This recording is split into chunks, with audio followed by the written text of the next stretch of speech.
What's up guys, welcome back to a new video. In this video we'll take a look at the most disturbing abandoned building encounters caught on camera. If you haven't already, then please subscribe, like this video, and let's get into it. Jared Coker Urbex is a small YouTube channel where the uploader posts raw footage of his explorations of abandoned locations all over the US. Since 2020, Jared has uploaded over 200 videos of some pretty cool Urbex footage. In March 2022, Jared uploaded a video where he explored an abandoned dog treat manufacturing factory in Wichita, Kansas. For the first few minutes of the video, the exploration is pretty uneventful, and except for the usual couple of strange thuds and bangs that can be heard nearby, it seems like Jared's alone. Even though it's relatively common for homeless people to hide out in abandoned buildings, it doesn't seem like anyone was squatting in the factory that day. After exploring the multiple floors of the building in detail, Jared looks out the window and sees a red car pulling up to the factory and start making its way through the gates. He's gonna go around where I can't see him.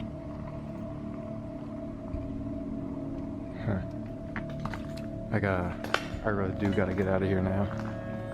I don't like that. After it becomes obvious that the man in the red car has plans to enter the factory, Jared does the only reasonable thing in a situation like that and tries to find a way out of the building without being noticed. Unfortunately, the car goes around the building and out of his field of vision, which means that by the time the car is parked in front of the factory, the man could be anywhere. Oh God. Someone's right out there.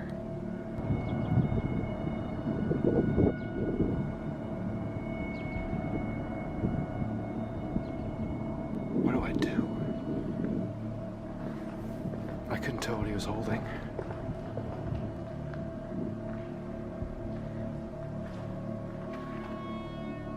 The man can be seen walking through the woods toward the front entrance of the factory.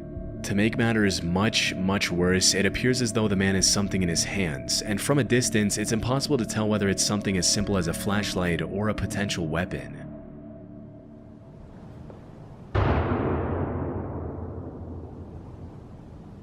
Oh my God. Was that a gunshot?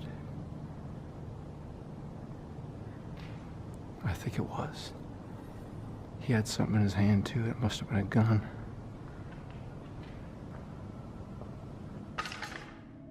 Over the next few minutes, Jared does his best to find a way out undetected, which is much easier said than done when you have no idea where a potentially armed man who probably knows the layout of the building much better than you do is hiding. And just when it seemed like Jared was going to make it out undetected, this happens. Whoa, whoa. Stop right there. Whoa. Who else is with you? Oh, it's just me. You scared me to death. Okay. Get over there now. What? Sit down. I'll give you handcuffs. Huh? Put them on. Got it? Okay.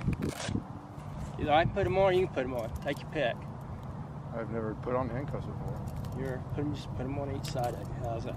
Well, Put them in front of you. That way you can carry them in front, okay? what's gonna happen?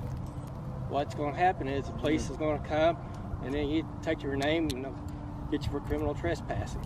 It's nothing these days. It's a lot better than me shooting you, isn't it? Was that what I heard? Yeah. What'd you shoot at? Shoot it. See people, I shoot at them. There If was they no- run, you shoot. There you go. Yeah. Be cool, nothing will happen, okay? All right. I already shot one guy, let's wait on the other one. Well, it's all right. I'm not gonna shoot you. don't you see something says use of deadly force? What do you think that is? I thought that was kids spray paint. No, that's me telling you I'll shoot you. Nobody else is with you, right? No, it's just me. Okay, if I see somebody, I'm gonna end up probably shooting them. Oh no, if I Okay. were with someone and I know you shoot people, I would have gotten them. Okay.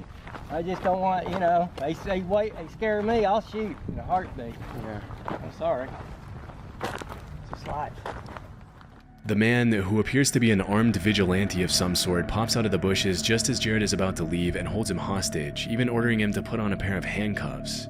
During the exchange, it's hard to tell if the man is in his right mind, which makes the fact that he's carrying a fully equipped assault rifle that much more disturbing.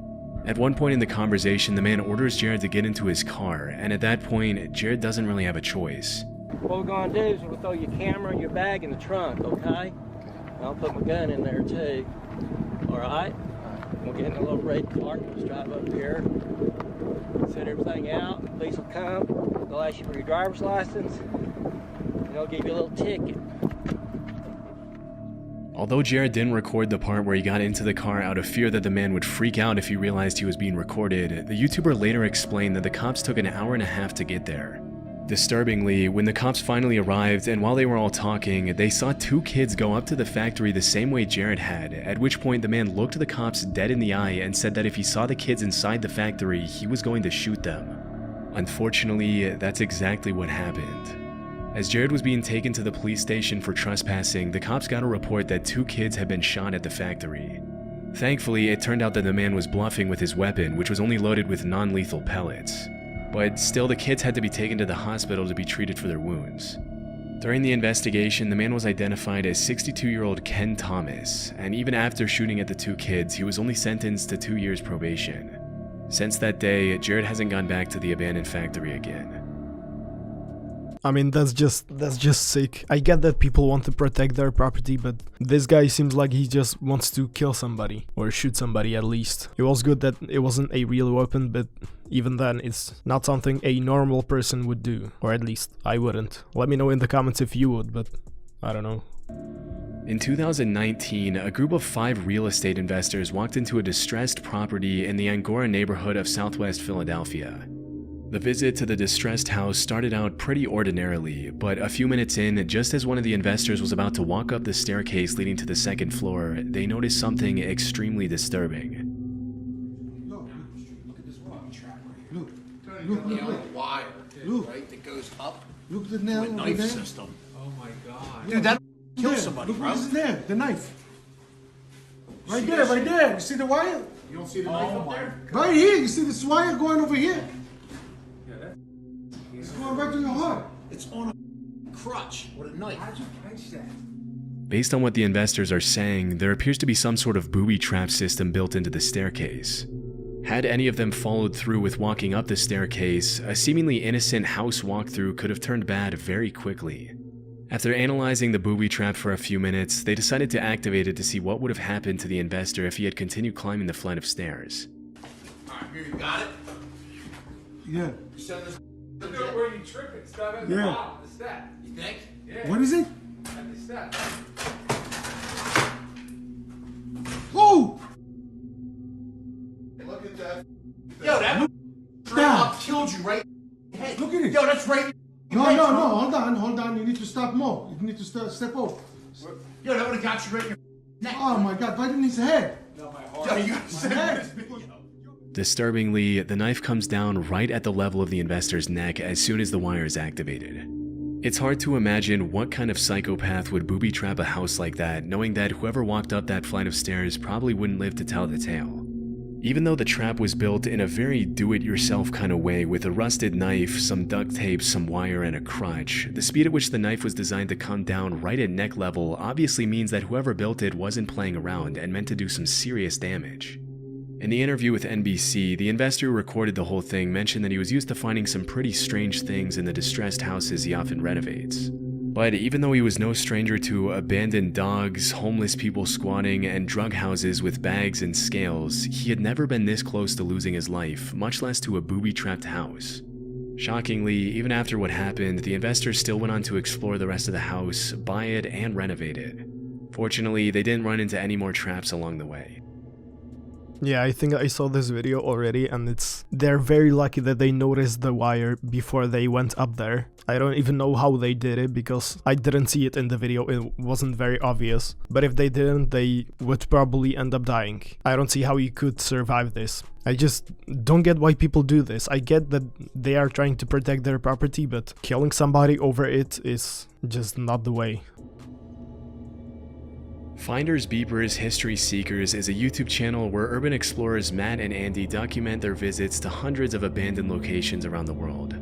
What's funny about this channel is they always bring their dog Bear with them on their exploration, setting him up with his own GoPro camera to capture footage they might otherwise miss. In March 2023, they uploaded footage of their visit to an abandoned house in the UK. Throughout their first few minutes of their exploration, Matt and Andy come across all kinds of old history books, kitchen utensils, and other abandoned objects, but for the most part nothing too out of the ordinary. A About 25 minutes into the visit, as Matt and Andy are sorting through dozens of history books lying around the house, this happens. And then why's that got a lock on it there for a bathroom cabinet? That makes no sense at all. Bear, you're just causing so much bother. Did you hear that? Someone has definitely just run down those stairs.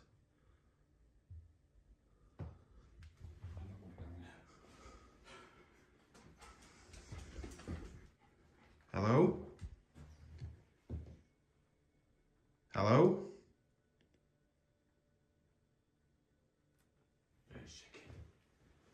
Hello? Hello? We're not secure. We're not going to do anything. We're not going to hurt you. Urban Explorers. Just having a look round. Hello?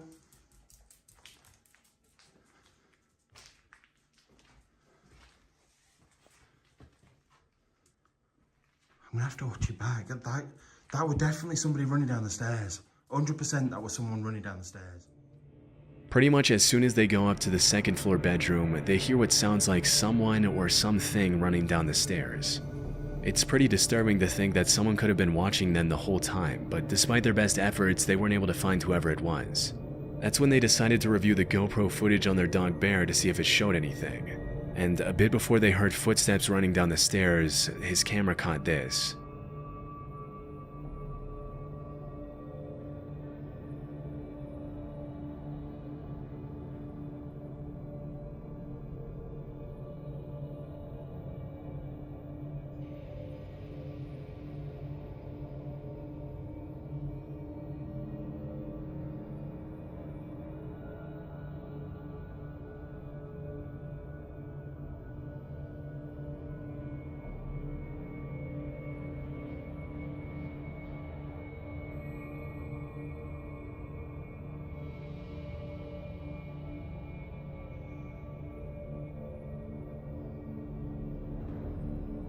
Disturbingly, there was someone hiding under the bed in the second floor bedroom.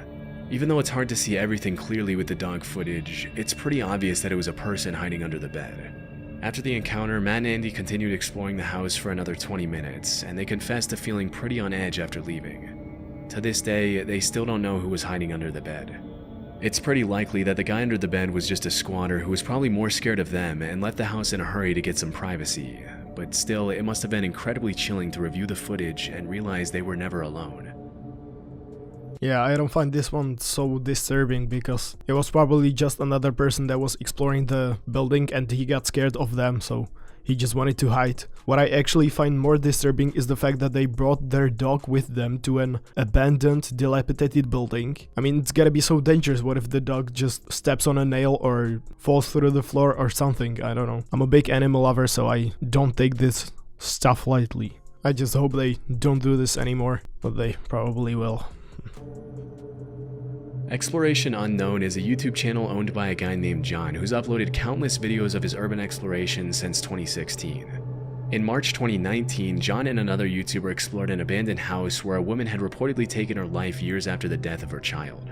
Just a few minutes into the video, it becomes pretty clear that the structure of the building is extremely unstable. That floor is gone right there. That's a deep drop. These floors are not very stable. Hear it? Yeah. You guys check out that fireplace. If that falls, dude, I don't know what it's going to do to the rest of this house. Yeah, I know, because that's a load-bearing wall out there. That's going to be a lot of weight to hit this floor. I'm really nervous about that right there. Yeah, and look at the ceiling. We need to get out of here before that happens.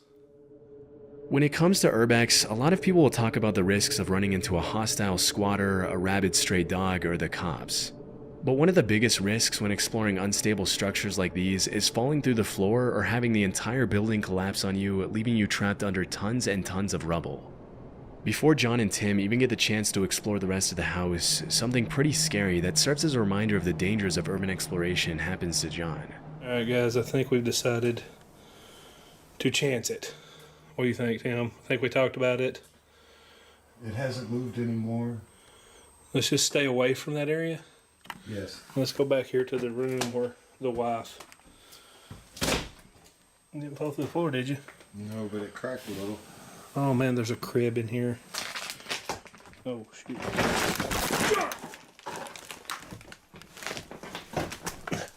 Okay. Oh, yeah. Well, I just fell through the floor. Ow, God. You alright, man? Oh, We need to go. we gotta get out of here. By the time John realized the floor was cracking, it was already too late. Luckily, he was able to shift all his weight onto his other leg before he fell entirely through. Otherwise, he would have plummeted at least 10 feet into the basement below. Obviously, after that close call, the pair of explorers decided to call it a night and carefully treaded their way out of the house and back to the car. Since that incident, John has continued to upload videos pretty frequently to his channel, but he hasn't gone back to that house since. Just seconds before he fell through the floor, he told his friend to be careful. It's kinda interesting, and it's true what he said about that people most of the time don't realize the danger that these places could be, apart from police and some homeless people living there. I think that this is actually the most dangerous part of exploring abandoned buildings. You just gotta be very careful and watch every step, which I thought was common sense, but not everyone realizes it apparently. TP Urbex is a channel dedicated 100% to urban exploration, and even though it's only been active for a little over a year, it's already grown to over 350,000 subscribers. In January 2024, a video was uploaded to the channel featuring two young urban explorers visiting an abandoned high school. From my research, the school that was featured in the video was William A. Wirt High School in Gary, Indiana, located less than a mile from Lake Michigan. Even though the abandoned building is in absolutely terrible condition in the footage, it's still clear that back in the day it was probably a nice school. Out of the entire school, the auditorium seems to be in the best condition, with the bright red seats serving as a nostalgic reminder of what the school used to look like before it was closed. As the teens are walking through the aisles, they catch a glimpse of a man holding a metal pipe staring them down near the auditorium entrance. Looks like some kids got in here and were throwing some stuff from the balcony area. Oh, hey, what's up, man?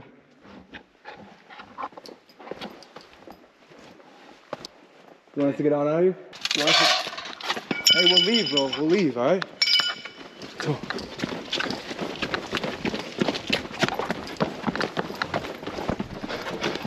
Let's go. Just get out of any door. This door right here. You sure? Let's go. Yo, let's go. The man with the pipe started chasing them out of the building, but stopped when they got outside. It's pretty disturbing how the guy never even speaks to the teenagers. He just starts chasing them with a metal pipe that he probably planned to use as a makeshift weapon. When this kind of stuff happens, you really have to put yourself in the shoes of everyone involved. I mean, the guy who chased them out, like usual, was probably a homeless guy who had been squatting at the school for a while. Through his eyes, the abandoned, decrepit building is his home, and having two teenagers come in unannounced to disturb your peace when you have nowhere else to go must be pretty irritating. But for the explorers who just want to have some fun in an old building, getting chased out by someone who's armed and probably not in their right mind is also a terrifying experience.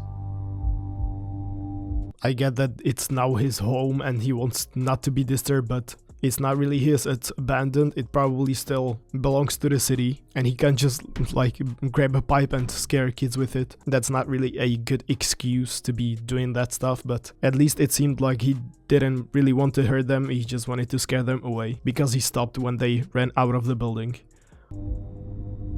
In September 2020, John and Tim from Exploration Unknown uploaded a video where they documented their visit to an abandoned altar in the middle of the woods.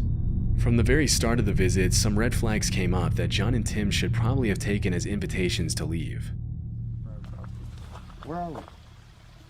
It's supposed to be public land. This is private property, bro. Well, maybe it's like this over here, somebody's private property. But I know this over here should be like public land.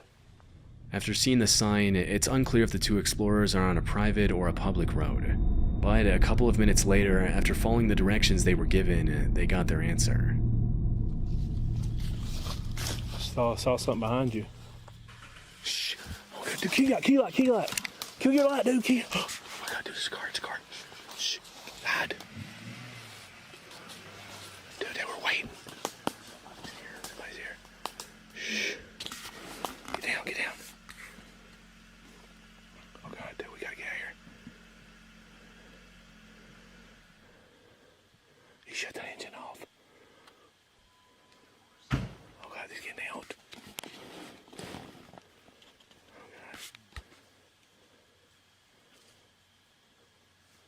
Hey, that's in your damn lights, sir. Oh God. Dude, he's Get off my property. He's got a gun. Okay, we gotta get out of here. Okay. Go. Oh God. Tim, you okay? Tim, you okay? Get up, dude. Come on. Get up. Are you hit? Oh God, run, dude, run. Okay. After getting out of his car, a man who we can reasonably assume to be the property owner points his gun at the uploader and his friend and tells them to get off his property. This is one of those situations that you just never want to be in, because on the one hand, if you yell something out to try to calm the guy down, you signal your location to someone with a deadly weapon who may or may not be in his right mind. But on the other hand, if you don't signal your location, the property owner might feel threatened. As they were running out of the woods, the man shot at them, and initially it looked like Tim fell to the ground from being shot at. But it seems like he just tripped either by something on the ground or by being startled by the sound of the gunshot. Fortunately, Tim and John were able to get out of those woods unscathed, and they never went back again. I really don't know where John got his intel about the supposed abandoned altar in the middle of the woods, but it was clearly faulty. And it's a good thing he was able to spot the guy in the car ahead of time. Otherwise, who knows if this video would have even been uploaded.